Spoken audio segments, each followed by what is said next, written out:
Bueno, muy buenas tardes a todos. Han pasado 5 minutos de cortesía, así que no. Voy a iniciar esto para que no se duplique. Y nada, arrancamos. Listo, también con la gente que lo está siguiendo en directo, en streaming, a través del canal de YouTube. Iban entrando, los voy viendo ya conectados. Y a todos los que estáis aquí, pues nada, muchísimas gracias por venir. Una vez más, a las charlas de Pangea, veo caras conocidas, veo otras nuevas, eso va creciendo poco a poco. Y no vamos a mirar aquí de viajeros. Bueno, está claro de lo que vamos a hablar hoy. Es, decía antes que me iba a dar más de 5 minutos de cortesía, porque me han venido en un lío con esta charla. Si os fijáis, yo la charla la titulé Los misterios de la isla de Pascua. A ver de qué me daba tiempo a hablar. La muchacha de comunicación, Paula, la charla, ¿no? Cuando sabéis que eran los 10 misterios más importantes de la isla de Pascua. Y que no me parece mal, porque 10 y más, si queremos analizar, pero claro, 10 misterios en una hora, viéndome a mí, va a ser un poco complicado. Pero bueno, yo lo voy a intentar. No solamente os voy a hablar de los misterios de la isla de Pascua, implícito en lo que es, obviamente, un invierno, una expedición a Isla de Pascua. Esto siempre lo pregunto, siempre que empezamos una charla, pregunto si alguien ha estado en Isla de Pascua, si alguien ha estado en Isla de Pascua. ¿Alguien lo conoce? Una persona nada más. Es un destino que está lejos, es un destino relativamente complicado de llegar. De hecho, está tan lejos que es uno de los lugares más remotos del planeta. Aquí tenéis un mapa de la primera expedición europea que puso el pie en el siglo XVIII en la isla de Pascua, que era ahora os diré quién era, un holandés. Y ese puntito naranja que vais a ver aparecer es donde se encuentra la isla de Pascua. Entonces, obviamente tenemos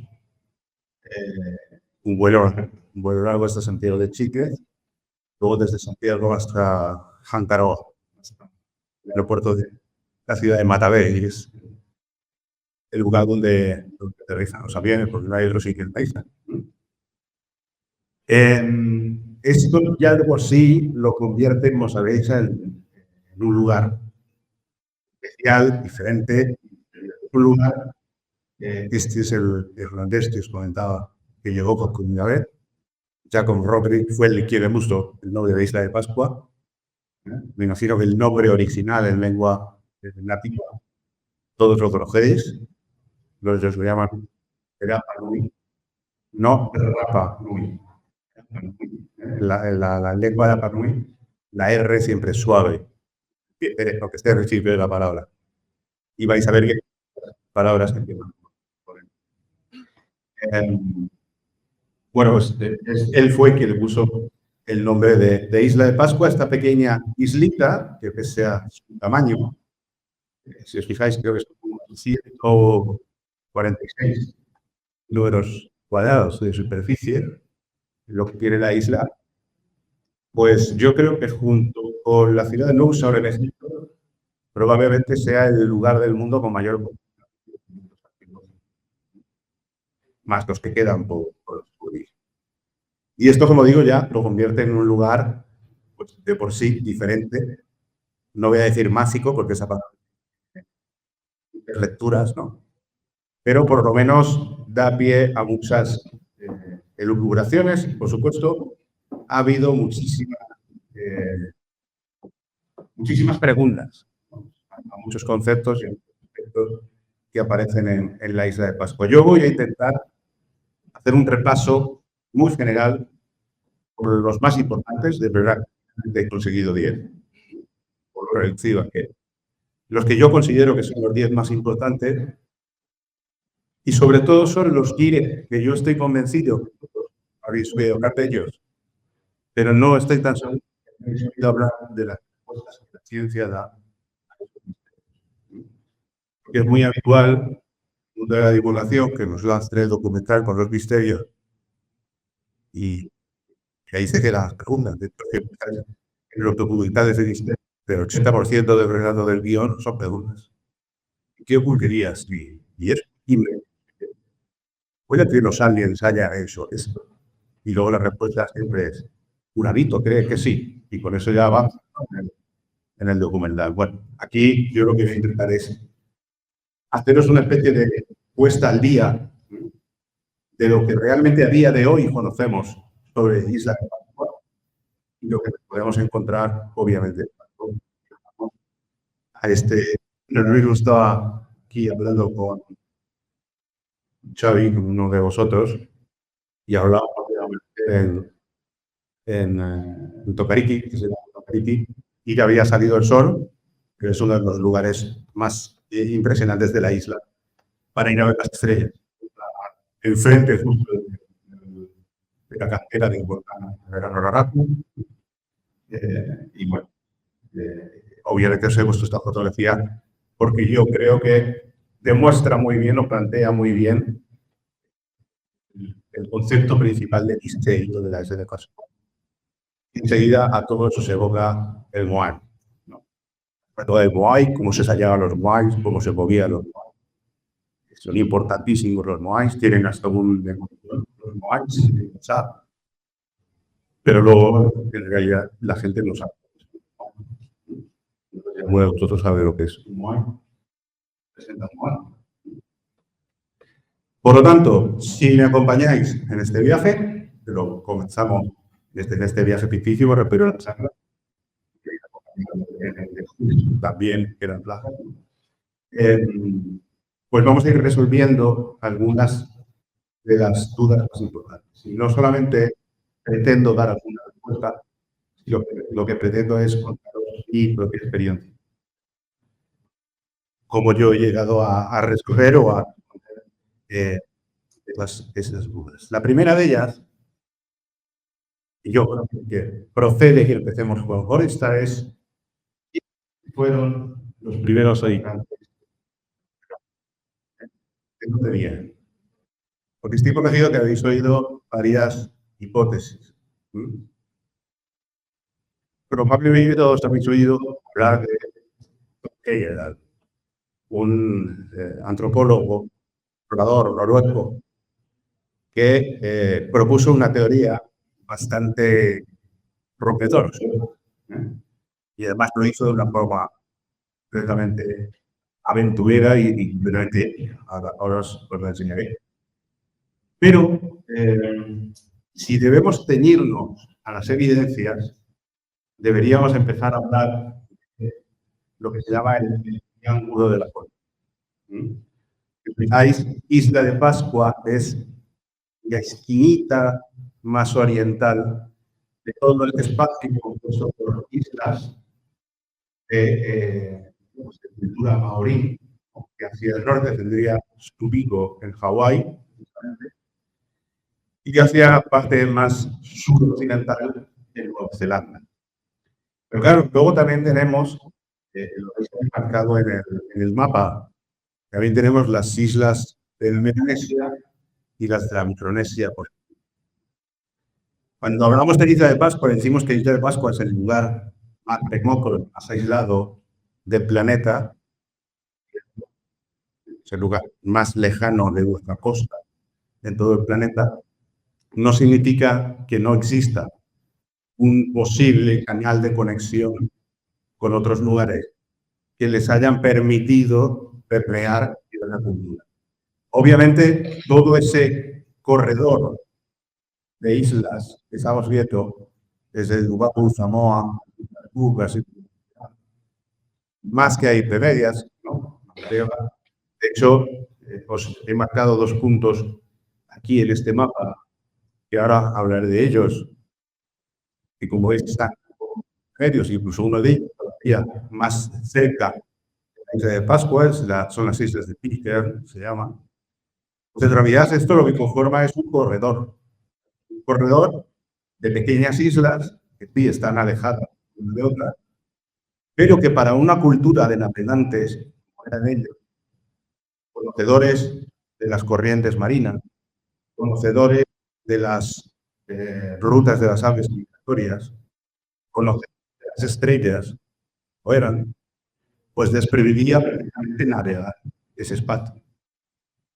Es más adelante en esta charla os presentaré a uno de los más importantes investigadores que hay ahora mismo en Isla de Pascua, se llama Edmundo Epos, y contaré por qué nos conocimos, pero en la última charla que tuvimos, la última vez que nos encontramos, aquí en su casa, en el observatorio astronómico que Algarroa, porque hemos construido un observatorio, él es arqueoastrónomo y ha construido un pequeño observatorio en su casa.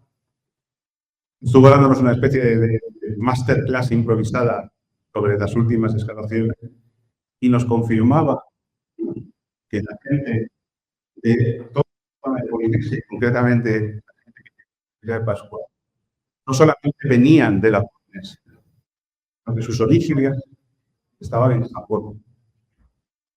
Hoy en día sabemos, incluso por estudios de ADN, ya no solamente por elementos que os voy a enseñar, o por determinados conceptos en el idioma, por la traza genética que la gente de Rapa Nui, Polinesios, venían de la zona de Nahor. Si venían incluso del... Claro, si os fijáis arriba, siguiendo la curva, siguiendo ya por el supermasivo, la evolución o el movimiento cultural se produjo.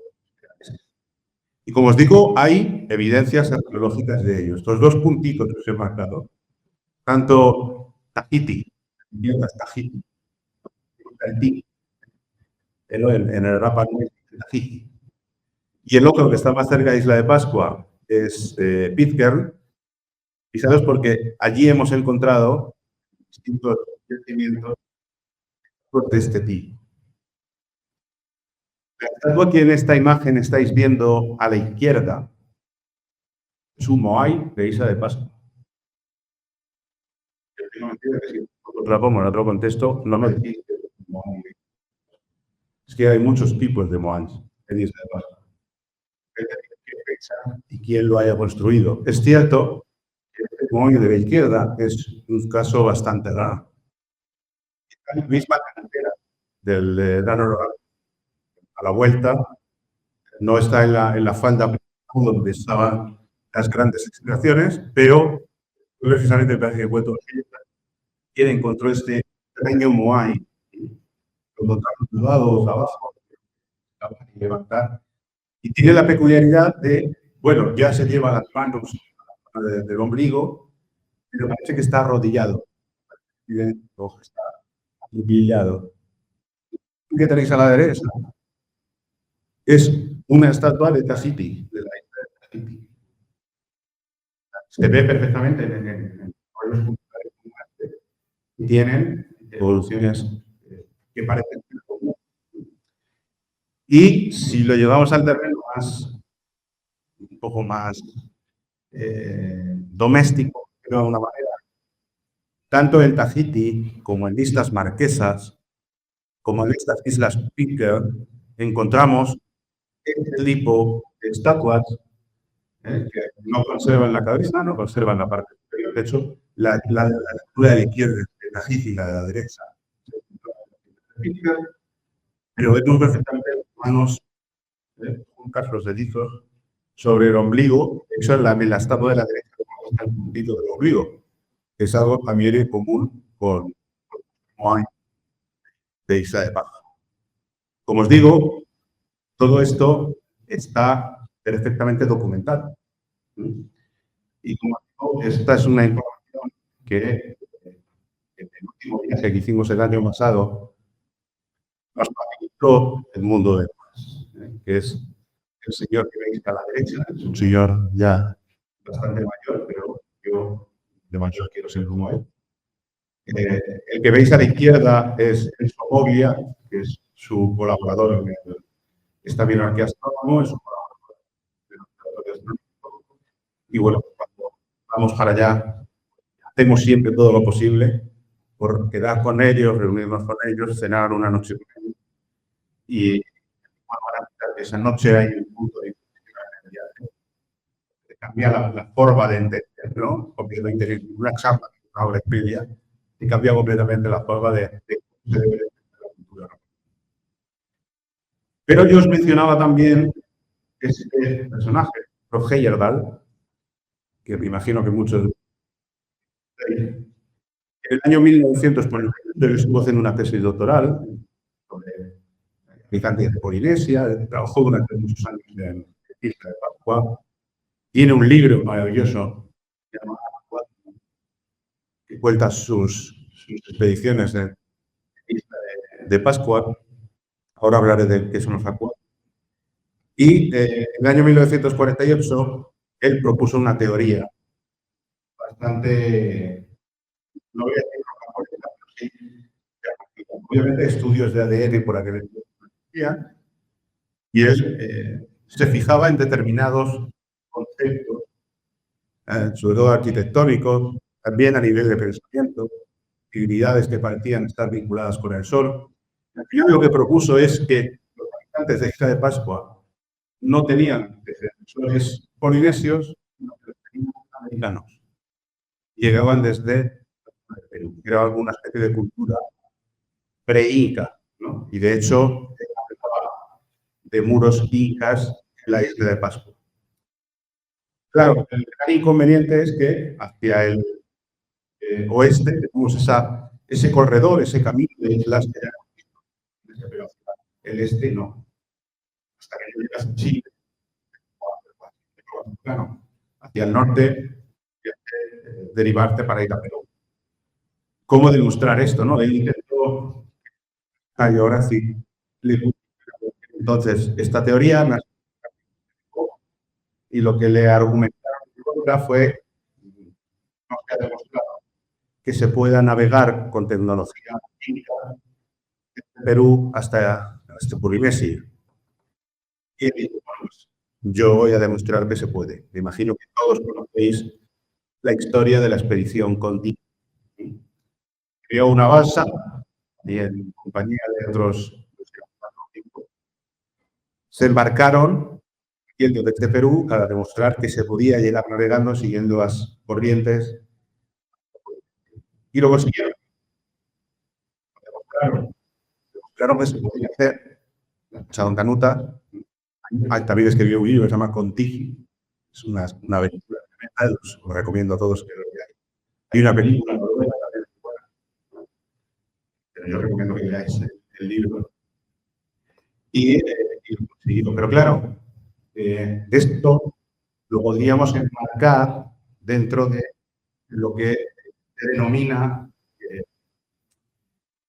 arqueología experimental. El hecho de que intentemos demostrar o reproducir una hipótesis y consigamos que se puede, no significa que fuese así. Y de hecho, a la larga, bueno, pues, como os he comentado, la evidencia arqueológica, la evidencia científica, ha terminado por refutar la teoría de Heyerdahl. Y por mucho que demostrara que se podía, pues no hay a día de hoy evidencias de que viniera de Perú.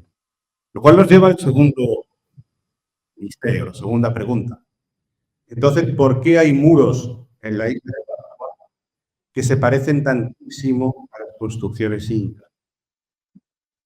Esto que estáis viendo aquí, por ejemplo, es uno de esos ejemplos clarísimos de muros perfectamente integrados, de piedras perfectamente talladas para que encajen en los huecos. Esto está Cumbaquey por debajo de uno de los templos de Machu Picchu, un muro inca. Pero claro, cuando uno llega a Isla de Pascua, hay, bueno, Jorge Heyerdahl decía que había muchos lugares que tenían ejemplares arquitectónicos muy parecidos a los de Perú. En realidad no son varios, son dos momentos en la isla. Uno es el Ahu Tepeu.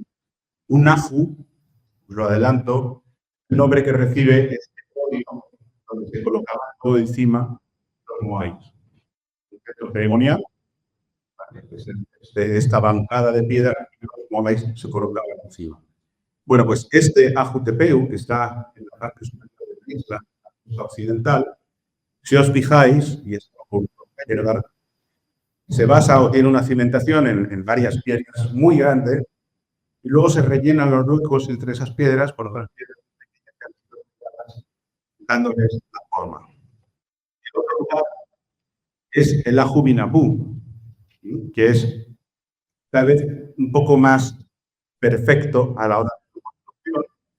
Es donde todos los amantes del misterio y del esoterismo de defender la teoría entre civilizaciones y demás se van aquí a estar y hacerse la foto para comparar los muros y siempre hablan. Si os fijáis, esto es simplemente un muro de 2 hiladas. Es la parte del Ahu, la parte que da al mar. Y siempre ellos señalan unos aspectos como esta famosa piedrecita que está ahí encajada, creando un pequeño hueco, porque la han querido ver en determinados muros de San Guamán, o de Cusco, o de otros lugares de Perú. Claro, lo que no pensé que en estos documentales, o en estos reportajes, de estas fotografías, es que hay a un lado. Cuando uno viaja a Perú, si conocéis Perú, el mundo inca, cualquiera que se enfrenta a un mundo inca sabe que esos muros tienen principalmente dos funciones. O son de refuerzo, de contención de las terrazas que construyen, o es un muro defensivo. En cualquiera de los dos casos, el muro no puede estar hueco. Son grandes piedras que lo que pretenden es generar un muro bastante macizo para proteger o para defender o para contener. Sin embargo, lo que nadie te enseña es que cuando tú llegas a la Binapú,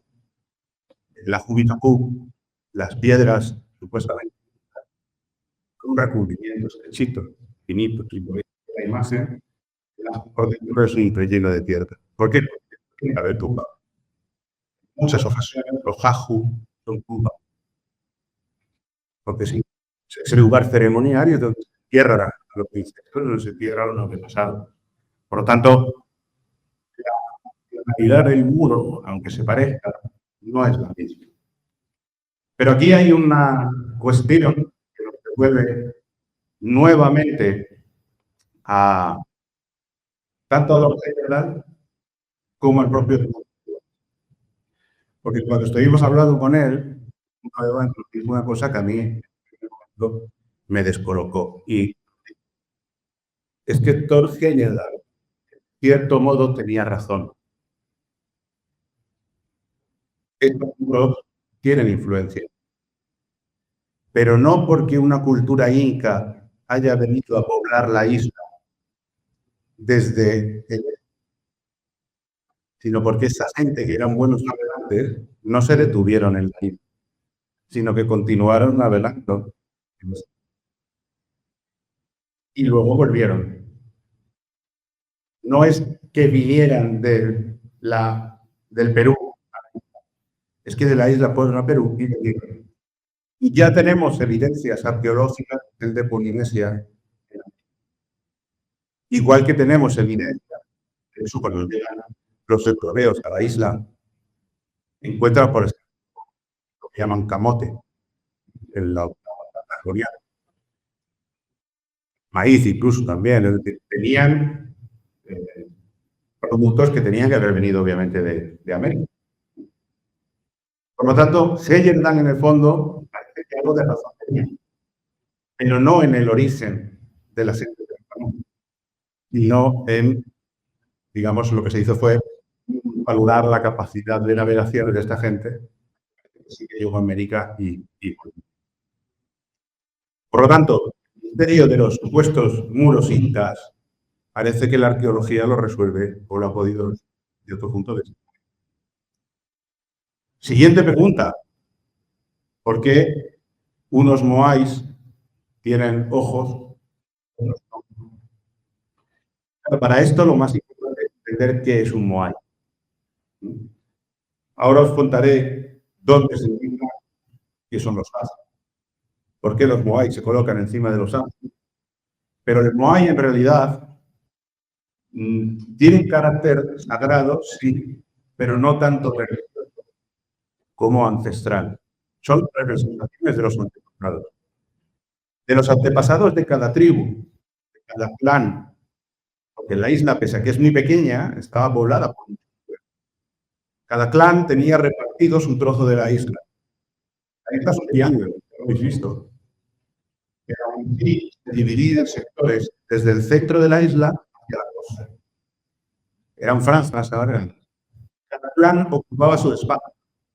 De hecho, aunque había muchos clanes, llegaba a haber, incluso llegó a haber en la isla, como dos etnias muy diferentes. Seguro que hemos oído todos hablar de los orejas largas y los orejas cortas.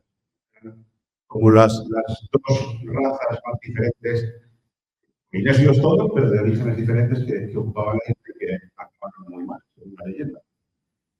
Bueno, pues obviamente cada uno tiene su espacio de tierra, cada uno ocupa esa franja y esa franja se distribuye espacialmente el interior de la isla hacia la costa. La parte más sagrada está en la costa, porque es de donde tienen la mayoría de los que proveen de la naturaleza. Sobre todo pensad que en la isla no había mamíferos, aves marinas, reptiles no había. La gente se alimentaba de pescado. Lo siguen haciendo.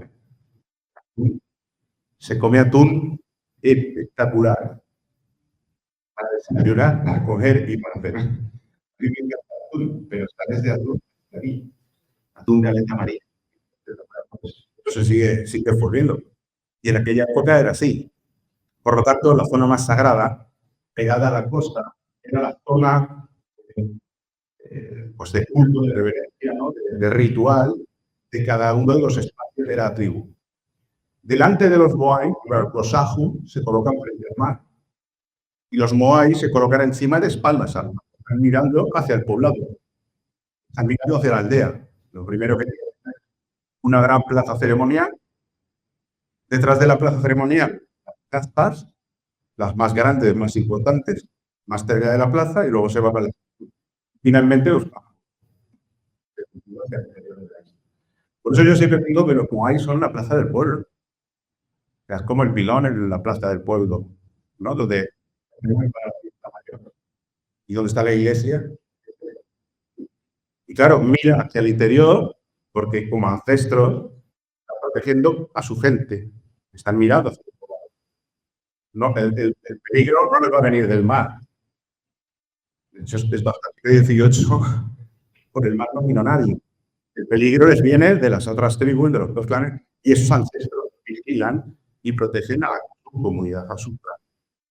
¿Qué ocurre? Ocurre que cuando alguien fallece, cuando se va a erigir un moai en recuerdo de un antepasado, hay que ir a la cantera, hay que traer del moai, hay que trasladarlo, transportarlo, hay que erigirlo, y una vez que se ha colocado de pie, hay que devolverle la vida. Es en ese momento cuando se le colocan los ojos. Y cuando tiene los ojos puestos, el moai tiene la capacidad mágica o sagrada de revivir a ese antepasado. Es también el momento en el que se le coloca, no siempre, pero generalmente se le coloca el lutao, que es el gorrito rojo que se hace con otra piedra, también obviamente volcánica, pero de otro lugar diferente de la isla y tiene otro color. Por eso, si os fijáis, si nos vamos, por ejemplo, cerca de Sangarama, ahí veis al fondo uno de los pocos moai que se han erigido, todos los que se han levantado. Cuando llegaron los europeos a la isla, prácticamente todos los moai estaban tumbados. Veremos por qué. Pero aquí hay uno que al erigirse se encontraron los ojos y, como veis, se le han vuelto a colocar. Pero la mayoría de ellos no lo tienen, porque les han caído y se han perdido. Pero, por ejemplo, si vamos a un lugar donde estos moai se tallan, vamos a un lugar, como por ejemplo, en el moai de la izquierda, se ve perfectamente cómo los ojos no tienen tallado el agujero redondito, ¿no? Es esa hendidura recta, ¿no?, que vemos en el móvil del Museo Británico, por ejemplo, es así.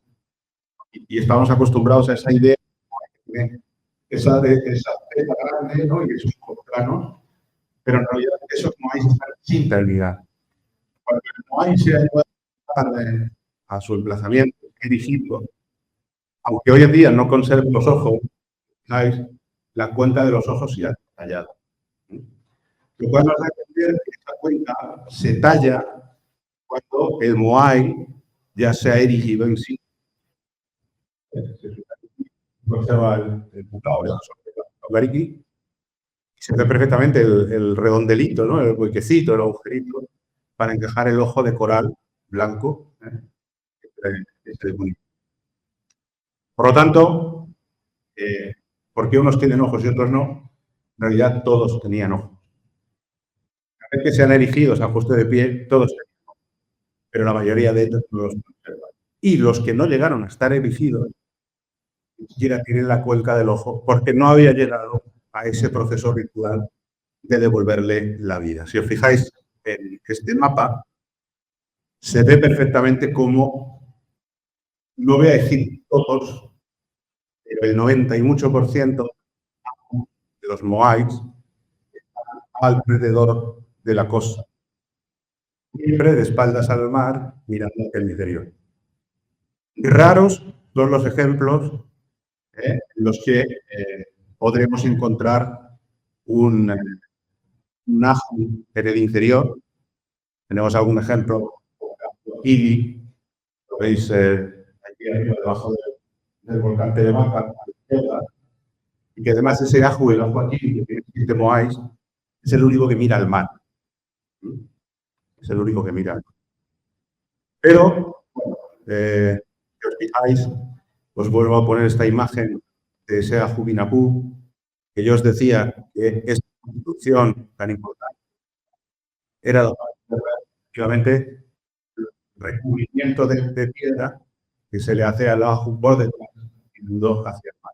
La parte ceremonial del ajú, en realidad, está, mirad hacia adelante, delgada a las tumbas que tiene aquí por debajo, durante el interior de la isla. Siguiente pregunta, que yo creo que es la clave, ¿no?, de todos los misterios. Yo la he puesto aquí en el medio porque intento seguir un orden coherente con todo esto. ¿Cómo se movían, cómo se desplazaban los moai?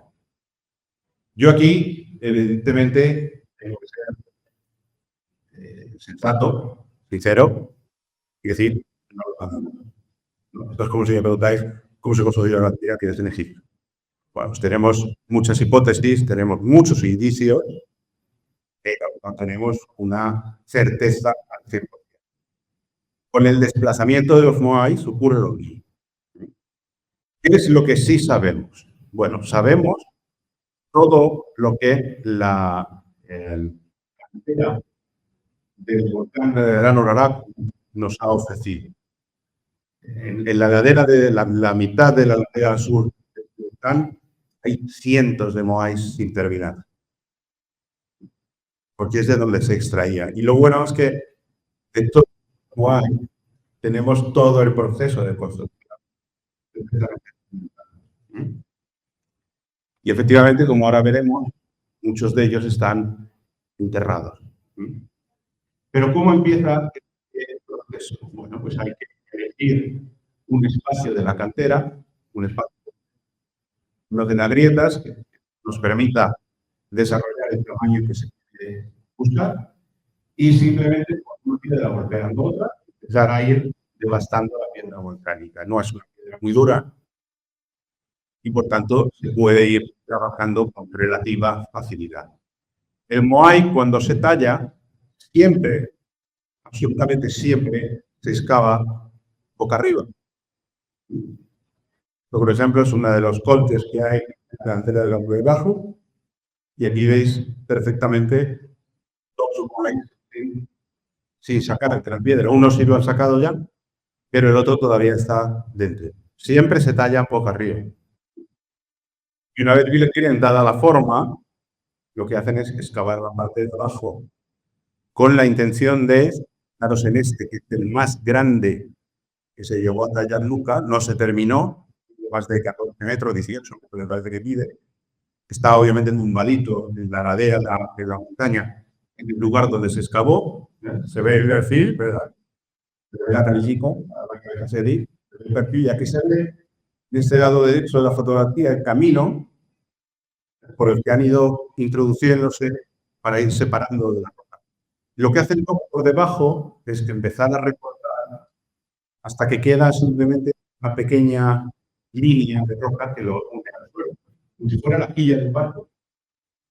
Y luego lo empujan para que rompa esa pequeña quilla y inmediatamente el Moai, por su propio peso, se desliza por la ladera abajo hasta los pies de la falda del volcán, que es no solamente donde tenemos la mayor afluencia de Moais, como veis, muchos de ellos clavados en el suelo, y esto es curioso, porque no es que estén clavados en el suelo de forma casual, es que se hacía un agujero para que el Moai cayera, pum, frenara, se quedara de pie y pudieran continuar tallando esos rasgos una vez que ya lo tenían abajo.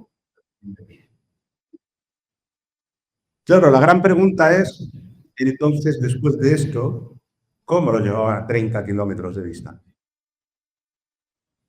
Sabemos que desde este lugar que estáis viendo en la fotografía, arrancan los caminos que están documentados donde se llevaban los moais hacia los distintos ajus. Porque hay trazas, porque hay moais, restos de moais en el camino. Pero la gran pregunta es, ¿cómo? Empujaban troncos, parece ser que no, porque la madera es y valiosísima. Se empujarían. La tradición, leyenda, que a día de hoy todavía transmite, es que los Moai iban caminando por sí mismos hasta el lugar donde tenían que ser. La pregunta es cómo caminaba un Moai. Y hubo un experimento en el año 2010, que fue, de los guardianes americanos. Se llamaba, uno sé que se llama Carl Lipo, que no tiene nada que ver con el helado de frío, Lipo, dejando o algo así. Que, junto con el patrocinio de National Geographic, hicieron un experimento en el cual demostraron, nuevamente, que atando los moais con cuerdas y generando una atracción con 2 o 3 grupos de personas, haciendo que el moai se balanceara, el moai se podía trasladar de pie. Y el moai iba a caminar por sí solo. Claro, ese experimento se llevó a cabo, pretendían llevarlo a cabo un moai de verdad, no de los que estaban tirados en el suelo, uno de los que utilizo de izquierda. Y al ponerle las cuerdas se dieron cuenta de que podían desgastar el moai por la afección de las cuerdas y no van a estar estropeando un Finalmente hicieron una reproducción, una réplica de un moai, hicieron el experimento, lo grabaron y hicieron un documento. Y finalmente se demostró que sí que pueden caminar. No debería de ser fácil, obviamente, pero se puede hacer. Ahora, pues vuelvo a decir con justicia lo mismo. Que Torceller da demostrar que puede navegar a Isla de Pascua no significa que lo hiciera. Entonces, que cada clip de Home demostrara que se puede mover un moai caminando, no demuestra que se hiciera. Demuestra que se puede hacer.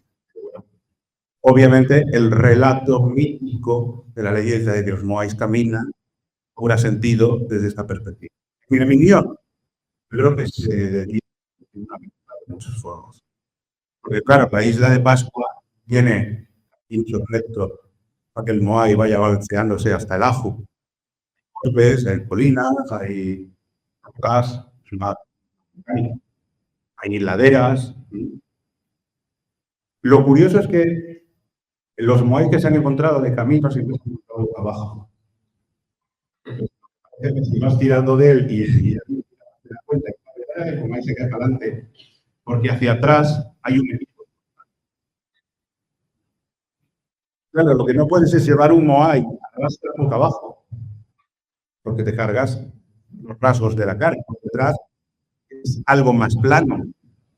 Luego de empujarlo o arrastrarlo, lo que tendrías que hacer boca arriba. Yo creo que se transportaban donde se pudiera hacer esto con facilidad, pues a lo mejor lo levantaban y lo bamboleaban. Cuando llegaban a un corte donde había una ladera de hierba, haría boca abajo, te ruede, y se te queda hacia abajo. Y por eso, de hecho, en el camino, en esos caminos que os digo, hay muchos guays y que se abandonaron en el trayecto, en el traslado, se rompían, ni más ni menos.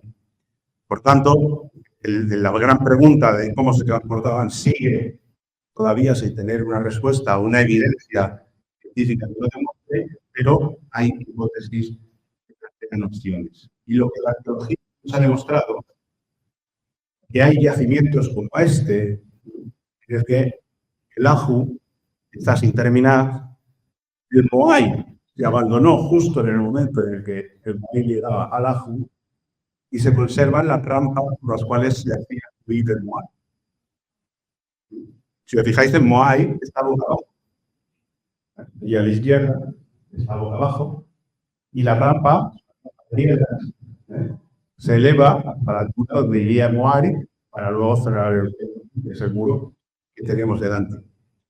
Por lo tanto, la reflexión de cómo se levantaban una vez que se llegaba a su sitio, parece ser que lo que hacían era tumbarlo boca abajo, apalancarlo, palancas, y calzarlo con piedras. Volvían a apalancar, se levantaban, calzaban con piedras y lo iban calzando hasta que se colocaba en su posición horizontal, pero vertical, después de haberlo elevado por esa especie de rampa. Es, ya digo, lo máximo a lo que podemos llegar a aproximarnos por las evidencias que la misma paradigma. Sí, por tanto, es obvio que algunos de estos Moai pues estaban enterrados. Esto es un misterio, a mí me parece nada. El Internet está plagado de fotografías de misterio. Los arqueólogos descubren que los Moais tenían cuerpo, no son solo rezos. Y claro, quien no lo conoce, mira, quien lo conoce dice, pues yo he puesto la pesicola. Claro que están enterrados. Claro que se sabe. Y no porque hayan sido enterrados por el químico, sino porque ellos los enterraban en la cantera. Todos los detalles que tienen que tener del rostro, del pecho y las decoraciones que tienen, porque estos Moai, muchos de estos Moai, tienen decoraciones en el cuerpo. Entonces, cuando se acometieron esas excavaciones, sobre todo en el área de la cantera, es cuando se descubrió que pues, los Moais, que solamente afloraban en realidad eran Moais completos, que como veis tenían bastantes inscripciones y relieves y demás por detrás. Relieves que, de la época del Moai, representan unas cosas u otras. Yo he llegado a ver, por ejemplo, Moais que parecen tener por detrás la representación del hombre pájaro. Es que el Tangal Taman es precisamente un rito posterior a la época de los Moai. Lo normal es encontrar una serie de símbolos que parecen estar aludiendo a su propio origen, pero que a día de hoy pues no se saben interpretar muy bien.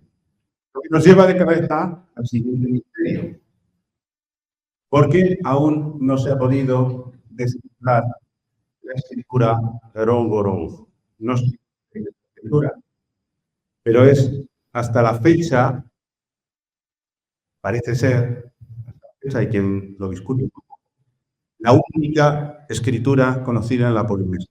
Y solo aparece en Isla de Pascua.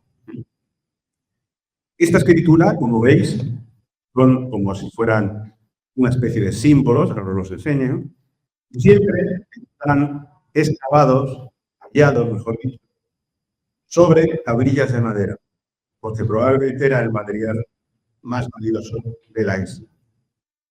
Fijáis en esas tablillas de madera, hay varias líneas de escritura, siempre pegadas unas a otras. Esto es una tablilla morongo, os la dejo para que la veáis y podáis ver el tipo de escritura.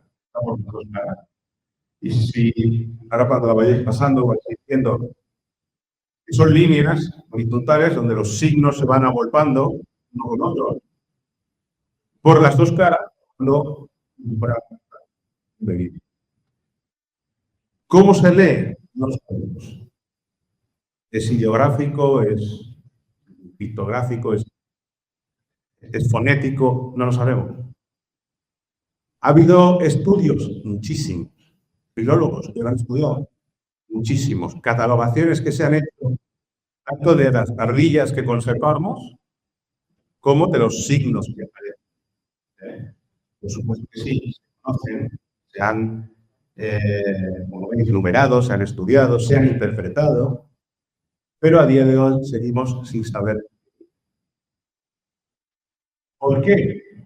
Aquí hay una historia que quiero compartir porque yo la leí por encima en los libros de Schiller, pero luego me la confirmaron aquí en la lista. Probablemente estas tablillas son sagradas para ellos, que las escondían en cuevas, que obviamente no permitían que el hombre blanco, que el europeo, las poseyera, terminaron convirtiéndose en algo tabú. Cuando llega el cristianismo y se impone, se instaura en la isla, las creencias paganas anteriores quedan completamente prohibidas. Y entonces todo lo que tiene que ver con sus antiguas creencias se convierte en tabú. Tabú es una palabra que viene del idioma napanui, es una palabra que es tabú. Todo lo que es prohibido es tabú. Todo lo que va en contra del mana, es la energía que impregna todo, es tabú.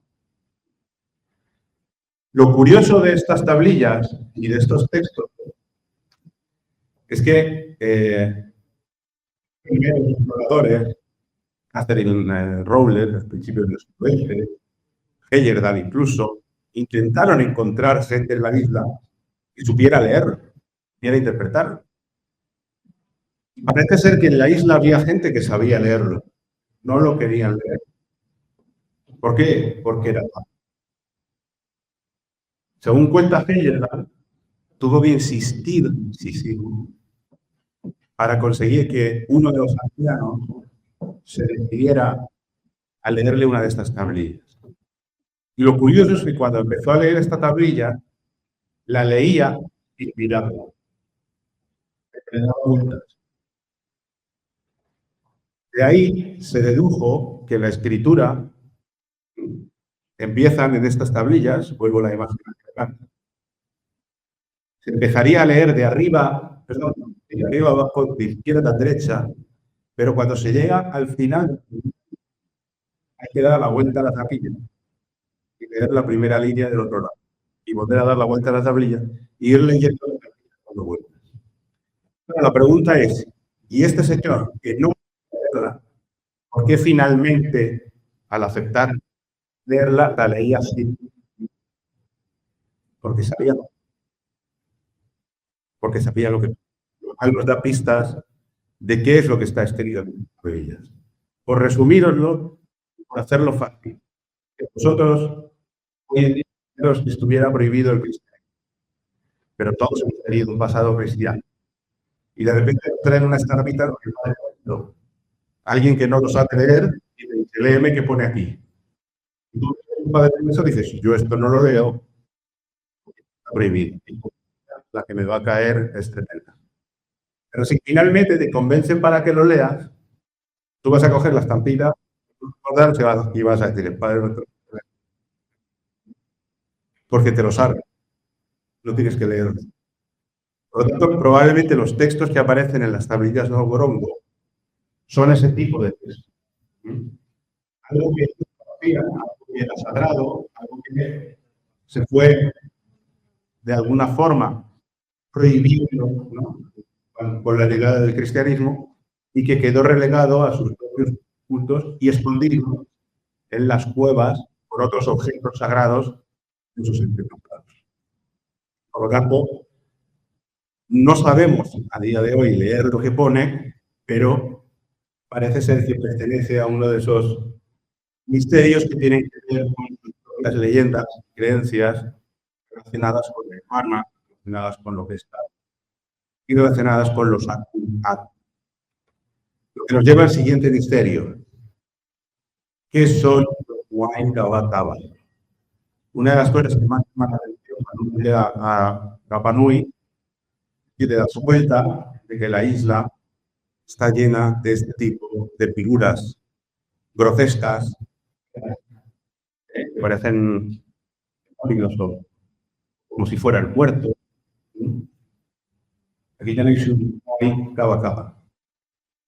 Siempre son de madera, siempre son figuras delgadas, esqueléticas, se les ve la columna, siempre tienen esos rostros cadavéricos, suele tener los ojos de hueso, como esta, que lo digo. Y si os fijáis, fijaros, la paso para que la veáis también de cerca. Tened cuidado con los ojitos. Pero si os fijáis, detrás de la cabeza tiene un agujerito. Es porque generalmente el Moai Cábala se cuelga. ¿Qué representa Moai Cábala? Bueno, los Cábala están representando a los espíritus de los Aku-Aku. Un Aku-Aku es una especie de espíritu de antepasado, esos que evocan los Moai, por eso el Cábala, pero que en un momento concreto, en vez de ser el protector y benefactor, está allí. Por tanto, puede hacer daño. Se suelen camuflar, se suelen transformar en ancianas, en mujeres jóvenes o en niños, porque lo que pretenden es precisamente que se encuentra, sobre todo si es de tipo de un clan. La leyenda la tenemos documentada por primera vez. Ese lugar que os he enseñado antes, enseñarles las imágenes. Aquí veis los Cábala. Y ese lugar en el que hemos estado antes, en Ajutepec, que era donde Heyerda decía que era uno de los ajus de Pachamama, si os fijáis por delante, está destrozado. Y si os fijáis, los Moai, que algún día estuvieron erigidos y tuvieron ojos, pues la cabeza del Moai se derrumbaron y se destruyeron. Bueno, frente al Ajutepec está la plaza ceremonial más grande de la isla. Y en la excavación se encontró la cabaña, los restos de cabaña más grandes, es decir, lo que podría haber sido un palacio. Y de hecho usted se piensa, por eso Tepeu es uno de los lugares más importantes de la isla, probablemente sería el enclave donde residiría algunos de los clanes más importantes de la isla. La leyenda o la historia de la isla, toda la isla tiene un rey que gobierna a los demás. Es lo que se llama el Ariki. El primer Ariki de la historia fue el Ariki Hotumatua. Se llamaba Ariki. Bueno, da igual, se llamaba Ariki. Pero su hijo se llamaba Tukoihu. Tukoihu, que es el príncipe, ¿no?, el hijo del primer Ariki, el rey de la isla, es el que crea la leyenda de los Moais Cábala. La leyenda cuenta que él estaba volviendo a ese poblado una noche y en el camino se encontró con dos, pero los Aku-Aku estaban dormidos. No se dieron cuenta de que estaba un hombre y por tanto no se transformaron en nada. Y Tukoihu pudo verlo en su forma real. Se asustó, los Acuacus se despertaron y se plantearon si tenían que matarlo, tenían que matarlo. Pero era alguien demasiado importante para matarlo. Entonces lo que le dijeron es, prométenos que no vas a decir una palabra de lo que has visto, o si no, viene por ti. Obviamente, Tucoihu lo que hizo fue prometerlo y jamás soltó una palabra. Cuando llegó a la aldea, trozos de madera, y talló en dos figuras lo que había visto. Por lo cual no rompió la promesa, no había dicho ninguna palabra, pero representó en un Moai Kaba Kaba cómo son realmente los Acuacus. Y los colgó en la puerta de la cabaña, de la casa, para que todo el mundo lo viera. ¿Qué es lo que ocurre? Que se convirtió en una especie de símbolo de la presión, colocar un Acuacu en la puerta de casa, por si venía un Acuacu que viera que allí se les conocía, se sabía lo que era, y se estaba preparando contra él. Eso es lo que representan esos Moai Kaba Kaba. Siguiente pregunta, que nos lleva, o nos trae, mejor dicho, desde estas tablillas Rongorongo y otras figuras que vieron en las islas. ¿Por qué hay cuevas? ¿Por qué hay túneles juntos en la isla? Porque en realidad, parte de la población y mucha población que vivía en poblados, hubo épocas en las que vivían túneles, vivían en las cuevas de la isla. Había lugares que eran sagrados, había lugares, toda la isla está llena de túneles, llena de agujeros. Se utilizaba. Lo cual demuestra que era una isla pacífica. Había muchísimos enfrentamientos entre tribus. La leyenda más sanguinaria es la que pueden ver como los orejas,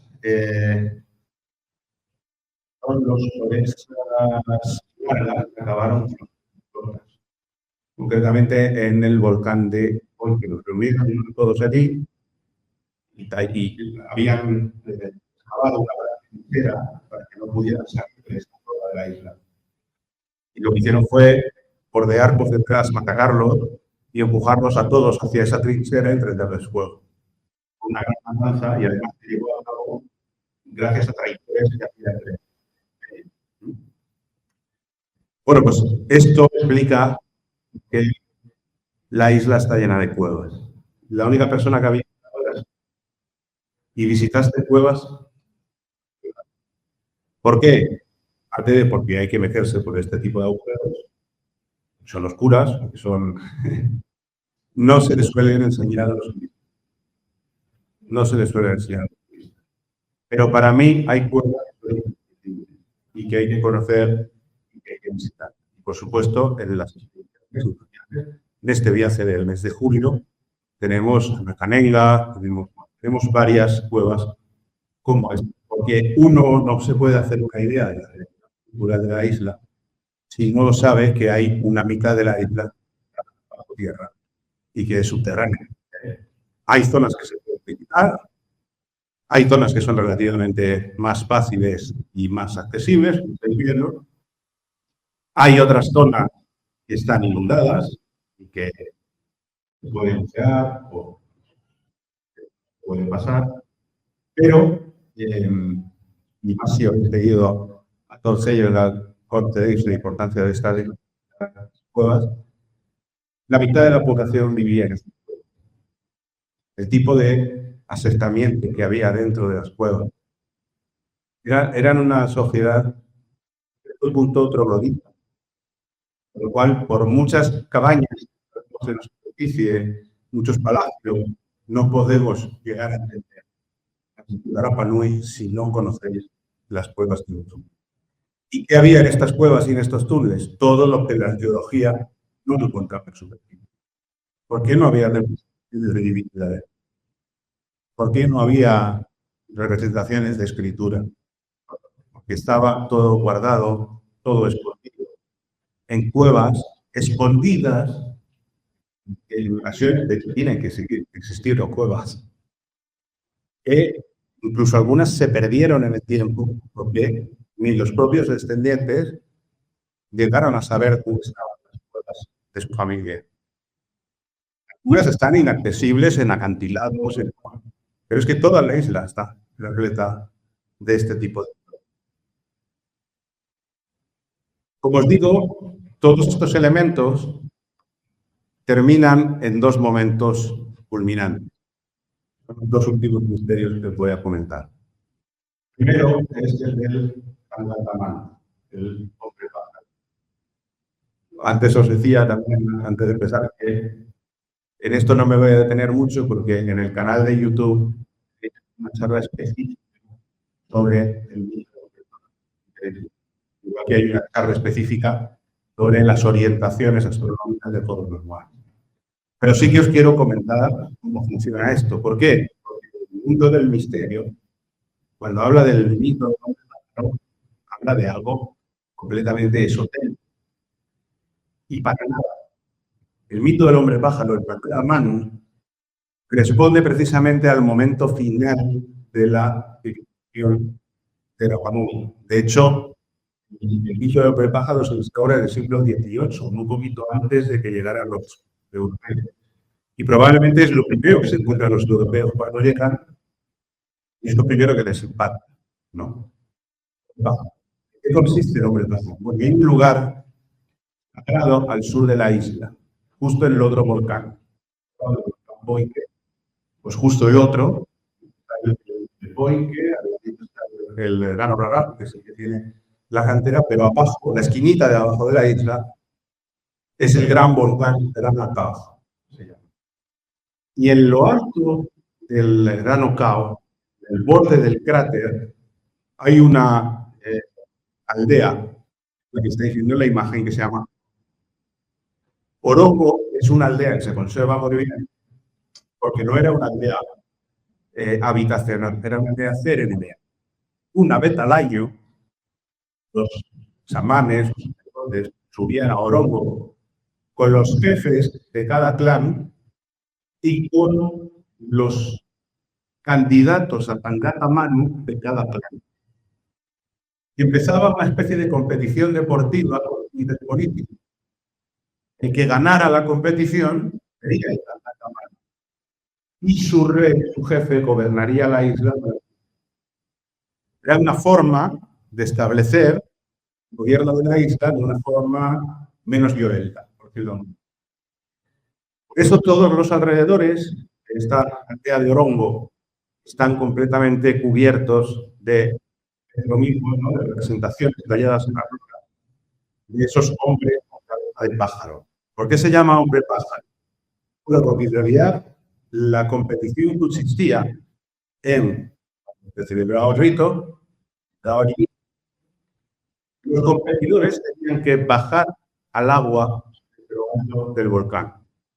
Es decir, tenían que extender por un acantilado de unos 400 metros de roca, de borde. Llegar al mar y nadar hasta los 3 islotes que hay frente a la costa. Los 3 motus, se llaman mozu. Obviamente tenían que ir hasta el último motu, lo que es el Cao. Porque ahí es donde anidaba un pajarito que se llama el mantara. Es una especie de golondrina. Y entonces, los conocedores de los ciclos migratorios de estos pájaros, cuando iba a llegar la época de puesta de huevos, se celebraba el Tangatamán, tenía que partir desde este punto. Aquí veis, en esta fotografía aérea, veis el poblado de Orongo. Obviamente ellos lo que hacían era recorrer el borde del cráter hasta ese corte que se ve al norte de la imagen, porque obviamente era la parte más cercana al mar. El corte más bajo cercano al agua. Y por ahí es por donde extendían. Si os fijáis, en el interior del cráter se ve perfectamente el bocadillo, ¿no?, que tiene el cráter del volcán. En aquella zona, pues por ahí es por donde descendían, nadaban hasta la isla y esperaban hasta que el Manutara pusiera el dinero. que cocía el primer huevo y regresaba nadando y volvía a subir hasta Orongo sin que el huevo se estropeara, era el ganador. Por tanto, su el de la isla durante a él lo convertía en una especie de ser medio sagrado, ¿no? Durante ese año no le faltaba de nada, vivía, eso sí, encerrado en una cueva donde le llevaban de todo, hasta que no acabara su periodo, luego se podía volver a presentar. ¿Por qué Oro? ¿Por qué este lugar? ¿Por qué este plazo? Aparte de porque está enfrente de las y demás. Bueno, este lugar probablemente es sagrado porque este punto tiene una connotación astronómica espectacular. El punto más alto de la isla, o uno de los puntos más altos de la isla. Y desde aquí hay una visual hacia el este, hacia todos los puntos cardinales, hacia el norte. Lo que tiene la isla de Pascua es que al estar en medio del océano y tener mar absolutamente 360 grados, todo el horizonte es horizonte cero. Con lo cual, para calcular movimientos astronómicos en el orto y en el orto, es ideal. Desde aquí, en el geólogo, en el suelo, en varios lugares, hay alineaciones que marcan perfectamente el equinoccio hacia el este. Pero es que si nos vamos al mapa, que os acordáis del mapa, la isla es un triángulo que se corta en vertical. Bueno, pues esa línea oblicua que une el volcán de Nanoraraco abajo con el de Poike arriba, que es lo que veis en esta imagen. Yo estoy señalando al horizonte, no se ve la imagen, tiene poca definición, pero al fondo el pijito del volcán Poike. Bueno, sabéis que el equinoccio se produce justo en el este, es decir, a 90 grados de azimut. El solsticio de verano se produce 23,6 grados más al norte. Eso es la orientación. Es decir, si tú estás en la ciudad esta de Orongo, en el solsticio de invierno, que es la parada de verano, que es la parada del sol más al norte, el sol sale justo por encima de la cima del volcán. La isla son remarcadores y ellas ubican emplazamientos. Los sajos de los Moai, sí, son la plaza del pueblo, sí, miran al azar, miran hacia puntos concretos de la poca orografía que les puede brindar la isla. A lo mejor tú te pones en una que hay al norte de la isla y el del solsticio se produce por encima de un onda, es como llaman a los montes, se pone por encima del otro onda. Es decir, aunque está en la costa y mirando hacia el interior, busca el espacio que supone un marcador astronómico con las cosechas, los movimientos, las estaciones, ¿sabes? Son de marcadores astronómicos. Y eso, en lo alto de Orongo, se ve claramente. Perfectamente. Y último, ¿cómo colapsó la sociedad de Rapa Nui? La respuesta, no lo sabemos. No lo sabemos. Como estáis viendo, hay imágenes que se muestran o grabados cuando europeos con estos nativos, estos grabados no son ciertos. La mayoría de los moais estaban tumbados. Lo lógico es pensar en algo así. Fueron las luchas entre clanes lo que acabó con la cultura de la Juan. Se exterminaban unos a otros. Hasta el punto de que llegó a provocar la necesidad de la aparición del Tangata Manu a matarse entre ellos. Y más después, Villa la leyenda. Probablemente hubo escasez en la isla. Los recursos de la isla son muy limitados. Lo que puedas cosechar, un poco más. Entonces, es gente que vivía probablemente del mar. Si hay una sobrepoblación en la isla, los recursos debían quedar. Si produce una sobrepoblación en la isla, estarían los problemas. También se habla de que algún tipo de cambio climático pudiera haber afectado la isla. Probablemente es la sobreproducción y los enfrentamientos entre ellos. Por supuesto, lo que acabó con él fue la llegada de los europeos. No solamente por las enfermedades de llevano, sino porque a muchos de ellos se los llevaron como esclavos. Sobre todo a las minas de cuarzo de Perú, de por lo cual aquello se convirtió en una carnicería. Y los pocos que sobrevivieron y que pudieron volver después de haber sido americanizados, ¿no? Estado esclavizados los incas, pues son los que hoy en día han generado otros descendientes de Rapa Nui, que todavía velan por su cultura, su idioma, su música. Tienen sus pequeñas asociaciones también al lado de Caimán y que también vamos a visitarlos cuando realicemos el viaje. Nada más, esto es lo que yo os quería contar hoy. Veis que hemos hecho un repaso, yo creo que bastante interesante, de toda la cultura, la historia, de la mitología de la isla.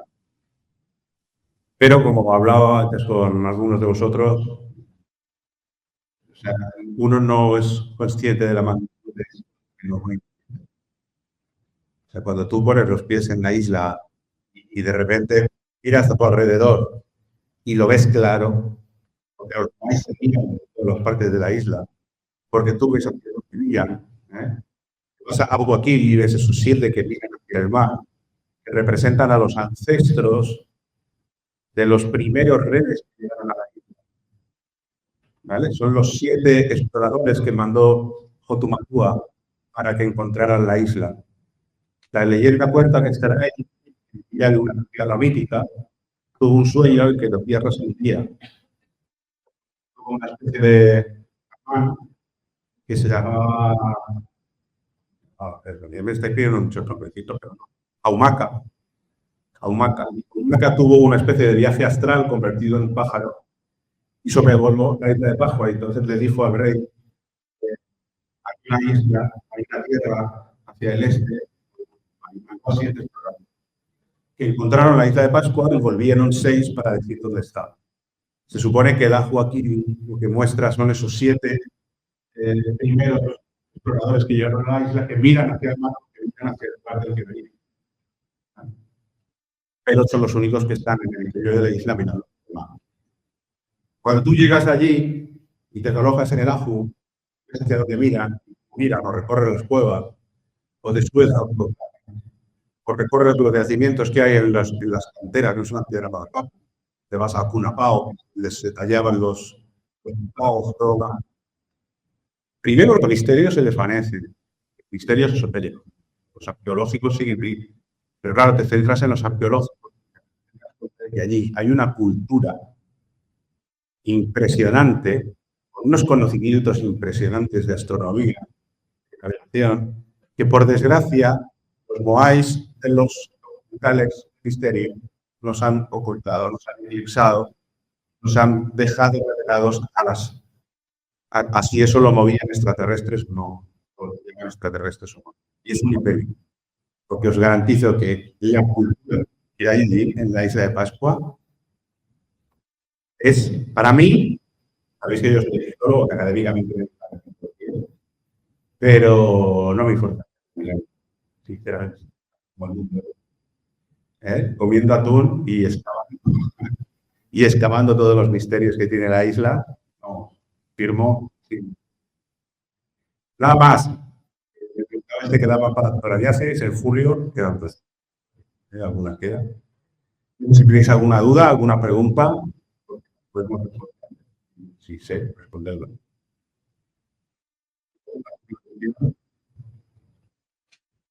¿No? En el chat voy a ver qué dicen. Esta película Rapa Nui, hay una película Rapa Nui y me está diciendo que el sonido está. Bueno, pues me acabo de dar cuenta.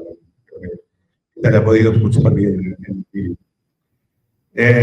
Nada, si no hay ninguna duda, no hay sí.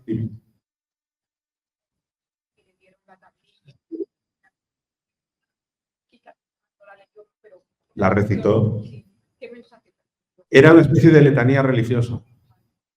Era, claro, es como lo que decía, estoy rezando un Padre Nuestro. Hablaba de sus ancestros, era una letanía religiosa que estaba recitando, recitaciones.